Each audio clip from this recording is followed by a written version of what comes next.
All right, so you've really outdone yourself this time with this deep dive request. Oh, yeah. We're talking about someone named Kavhanna, and the sources you've shared, well, it's a lot. Website excerpts, biographical blurbs, even links to art.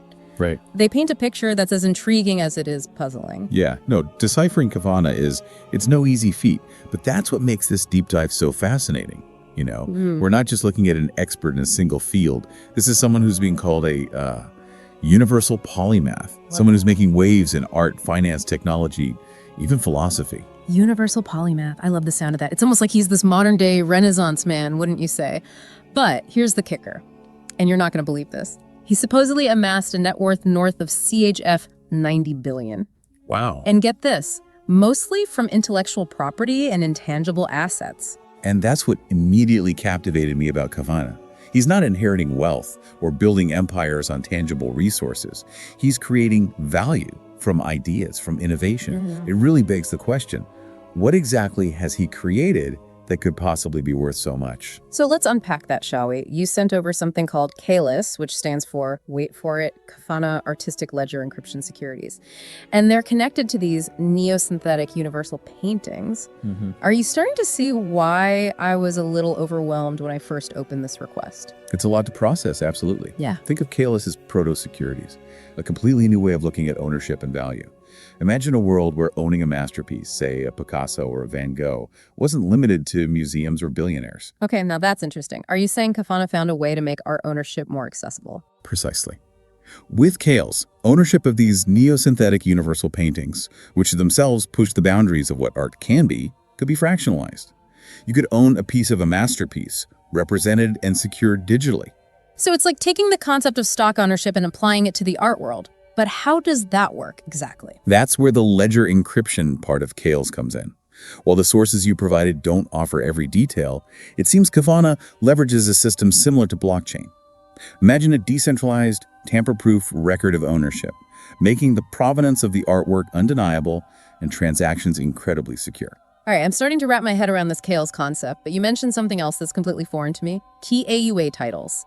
The source mentions them in relation to liquidity. Can you shed some light on that? Absolutely.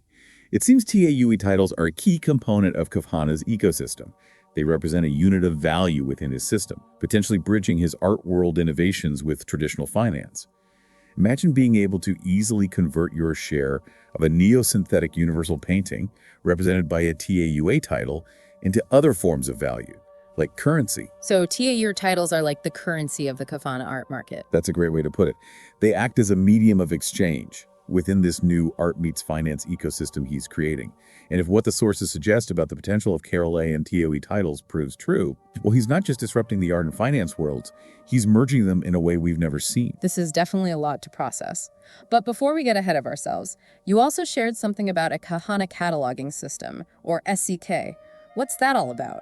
It seems a bit out of place next to revolutionary art and billion-dollar valuations. But don't underestimate the power of organization, especially in our modern information-saturated world. Think about how much information we're bombarded with every single day. Oh, tell me about it. My newsfeed alone feels like drinking from a fire hose sometimes. It's impossible to keep up. Exactly. Now imagine a system designed to not only manage that information, but to reveal the connections, the patterns, the insights that would otherwise remain hidden. That's the promise of the Kavhanna Cataloging System. So if KALES and TAUE titles are revolutionizing ownership and value, is SCK about revolutionizing knowledge itself? That's a very astute observation.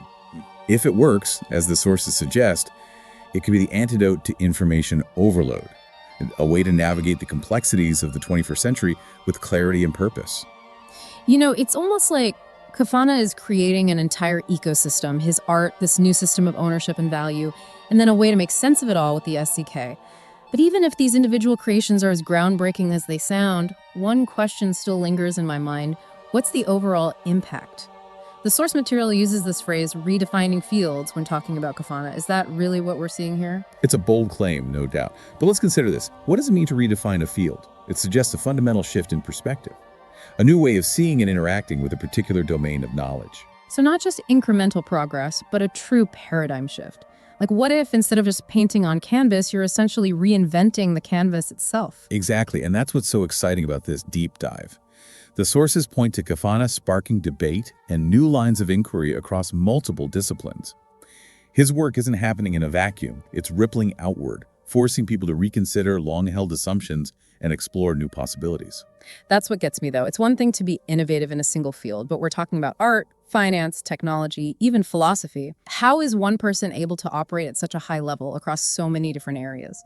It's a question that goes to the heart of what it means to be a polymath, isn't it? Think about Leonardo da Vinci. Painter, sculptor, inventor, scientist. He defied categorization, just as Kavhanna seems to. The sources you shared actually highlight the sheer volume of Kavhanna's output. It's said to dwarf even the most prolific figures in each field he touches. Now that you mention it, I do remember that biographical blurb mentioning his output. It was almost unbelievable, which makes me wonder, is that even possible? How can one person accomplish so much in such diverse fields? It's a fair question. And without a complete picture of his work, it's difficult to say for sure. But what if, and this is where things get really interesting, what if his various pursuits aren't separate endeavors, but rather different facets of a single unifying vision? So instead of spreading yourself thin across disciplines, he's finding the connections, the synergies between them. Precisely. What if the innovations he's making in finance inform his art, which in turn inspires new ways of organizing information through SCK? It's a fascinating possibility, wouldn't you say? Absolutely. And you know what else caught my eye? It wasn't all about groundbreaking ideas and billion-dollar valuations. The source mentioned Kavhanna's philanthropic work, too. Something about partnerships with the World Bank and the IMF. Ah, yes. That's a crucial aspect of his story, and one that adds even more intrigue. It seems his ambitions extend beyond disrupting industries or even redefining fields. He's interested in applying his knowledge and innovations to real-world problems. Okay, now that's what I call putting your money where your mouth is. Or maybe in this case, it's more like putting your ideas where your billions are. But seriously, what do these collaborations actually look like? While the sources are light on specifics, they do mention initiatives focused on sustainable development and economic stabilization in emerging markets. Imagine leveraging the accessibility of KALES and the organizational power of SCK to empower communities, to democratize access to resources and opportunities. That's the potential we're talking about here. Wow. Okay. I'm definitely starting to see why this Kavhanna figure has you so captivated. We've got a potential revolution in art and finance, a system for navigating the complexities of the digital age, and now a philanthropic vision that could reshape global development. That's a lot to process. And we've only just begun to scratch the surface. But you've hit on something crucial. The potential impact of Kavhanna's work is immense, but it begs the question, what does it all mean? For us, for society, for the future? Okay, I'm going to be honest. My head is spinning just a little. We've gone from these mind-bending art pieces to reimagining the financial system, to tackling global issues. And it's all fueled by this enigmatic figure, Kavhanna. It's almost overwhelming, honestly. I understand completely. And that's part of what makes this deep dive so compelling, right? We're grappling with big questions here. We're exploring these concepts that could reshape our world. And yet we're doing it all based on, fragments of information, just glimpses into a mind that seems to operate on a whole other level. It's like we've stumbled onto the beginnings of a treasure map, but we're still missing some crucial pieces. We've seen the potential rewards, but the path to understanding them, well, it remains shrouded in mystery. It makes you wonder, was this intentional? Did Kavhanna design it this way? That's an intriguing question. Perhaps it's his way of sparking curiosity, right? Inviting us to dig deeper, connect the dots ourselves. After all, the most profound discoveries, they often start with a single question, a sense of wonder. And there's no shortage of questions here. I mean, if we could ask Kavhanna one thing, just one, what would it be? What would unlock the secrets of this intricate web he's woven? For me, it always comes back to motivation. What drives someone to pursue knowledge and innovation across so many disciplines? What is it about pushing boundaries, about redefining the very systems that we operate within? What fuels this relentless pursuit? That's the question that keeps me up at night.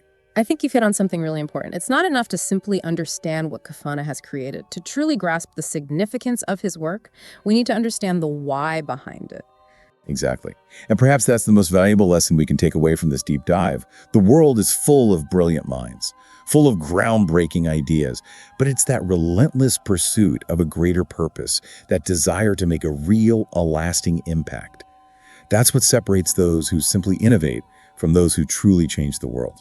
For all the complexity and mystery surrounding Kavhanna, there's a certain simplicity to that message. It's a reminder that it comes from aligning passion with purpose, from daring to dream big, and then actually dedicating yourself to making those dreams a reality. Beautifully put. And ultimately, whether Kavhanna is a real person, a collective, or even just a thought experiment, the questions his story raises about the nature of innovation, the pursuit of knowledge, the potential for positive change, well, those are questions worth pondering long after this deep dive is over. Couldn't agree more. And who knows, maybe the answers we seek are closer than we think. Maybe they lie not in uncovering more about Kavhanna, but in looking inward, rediscovering our own curiosity, our own passions, our own potential to make a difference in the world. And that's a wrap on this incredibly thought-provoking deep dive. Until next time, keep exploring, keep questioning, and never stop pushing the boundaries of what's possible.